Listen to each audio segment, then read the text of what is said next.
Welcome back, guys, for one of my favorite challenges, Obliterate This. That's a picture. Alright, Obliterate This. Your opponent has arrested all of your creatures. I'm not sure how you let that happen, but he did. And he's reduced you down to 2 life with the terrifying Phyrexian Obliterator. Can you escape your fate and win by the end of next turn? Now this one also has 2 different ways to do it. Both of them similar to Challenge 1. They're systematically very similar, but unlike in Challenge 1, I feel like one is just straight up better than the other way to do it. I believe the first one I'm gonna do is the way that I think they want you to figure it out. And the second way I'm going to do it is the way that I believe is better and way more fun. Absolutely more fun. So he's got a couple of dudes, a 4/4 flying and a 5/5 trample, which whenever we deal damage to him, we must sacrifice that many permanents, which is crazy ability. Especially for 4 mana, that dude is one hell of an awesome creature.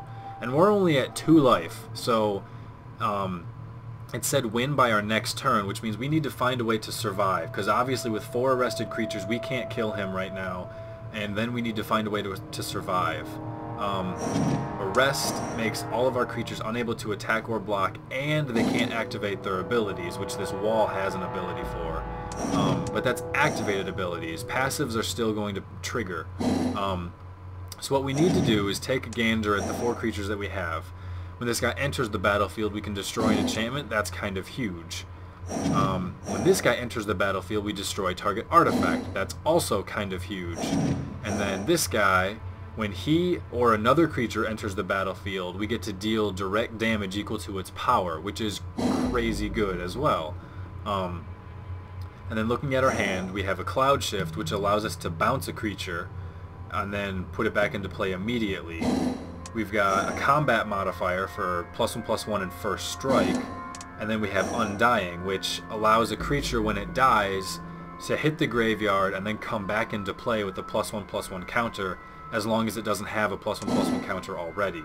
So, the first thing that stands out to me and several other people is that exile target creature you control and then return it to the battlefield. Well, this guy, when he comes in, he destroys another enchantment. So if we exile him, we'll be able to get 2 enchantments removed over the course of the turn.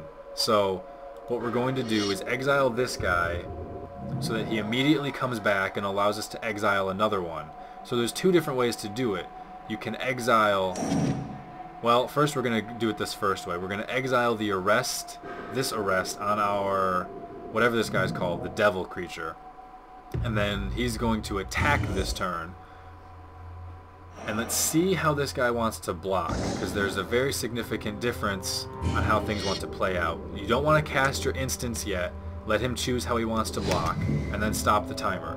So he's going to block with his 5/5, thinking that why not? It's not going to die, all sorts of jazz.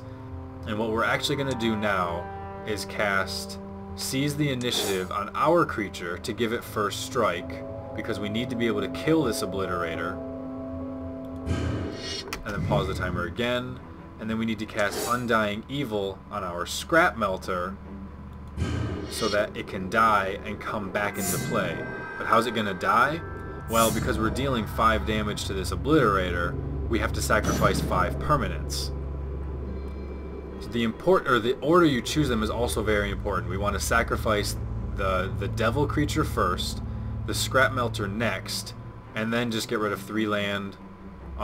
Or in this instance, you could get rid of the wall. Actually, getting rid of the wall is probably better, actually. Yeah, it's significantly better. But just deal the damage directly to the player. He's going to come back in, deal 5 points. He's going to come in, allowing us to destroy an artifact. And then, because he's coming in with the Devil's ability, again, he lets us deal direct damage. So there's more points of pain.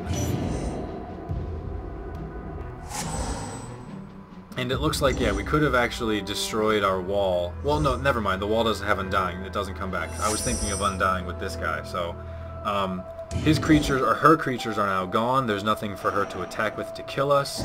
It's now our turn. We can attack with everything. which amounts to 11 points of damage and the victory. 0 cards in hand, no responses. GG BBQ. But I said there was a second way to do it, and the second way is a lot more fun in my opinion, and I believe it's actually better. Even though obviously, you know, you win, the game's over, no big deal, I feel like it's a significant enough difference to point out that that's the way it should be done. Obliterate this. So we still have to start off with Cloud Shift and bouncing our Priest of Thune. But this time we're going to exile the arrest that's on our Rage Nimbus instead, or not exile, destroy it. So we're not going to be attacking with our Flayer of the Hatebound this turn. Instead, we're just going to pass our turn and let our opponent control what we want, or let our opponent have his own turn. However, before he proceeds to combat step, she plays his land, but before they proceed to combat, we're going to look at our ability of this wall. Target creature attacks this turn if able. So we're going to activate the ability. Make sure that you activate the 2 mountains so that you leave your swamp and your plains. And then we're going to activate it, and we're going to force the Obliterator to attack. Now this is the difference, as opposed to attacking last turn, sacrificing my guys, and having them come back. This turn, or this way, I'm forcing him to attack, which, oh, I totally almost messed that up. Well, no, not quite in time. But, I guess I'll just cast these now.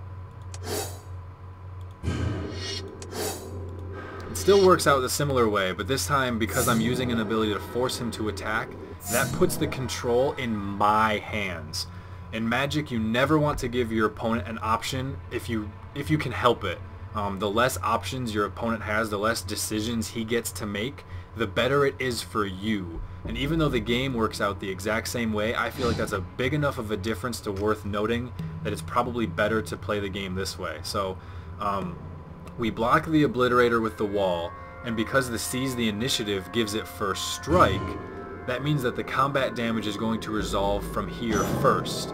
Thus, we're going to have to sacrifice permanents before this guy deals the 4 damage to us. So now we're abusing the stack as well. So we're going to kill him, we're going to kill him, the order is still important, and then you get rid of 4 lands, no big deal. So your Devil comes in because you selected it first, deal the damage to Liliana, and then just like last time, now we're at the exact same spot. The Scrap Melter comes in, you destroy that thing, deal the direct damage to Liliana, but because of the first strike, all of this is able to play out before the rest of combat damage resolves. So even though it was unblocked and hitting us, we were able to kill it first, we still take no damage, and now we have no arrests on any of our creatures. All 4 of our stuff is available for use. Granted, we have no land for it, although I could have destroyed different colored lands if I wanted to.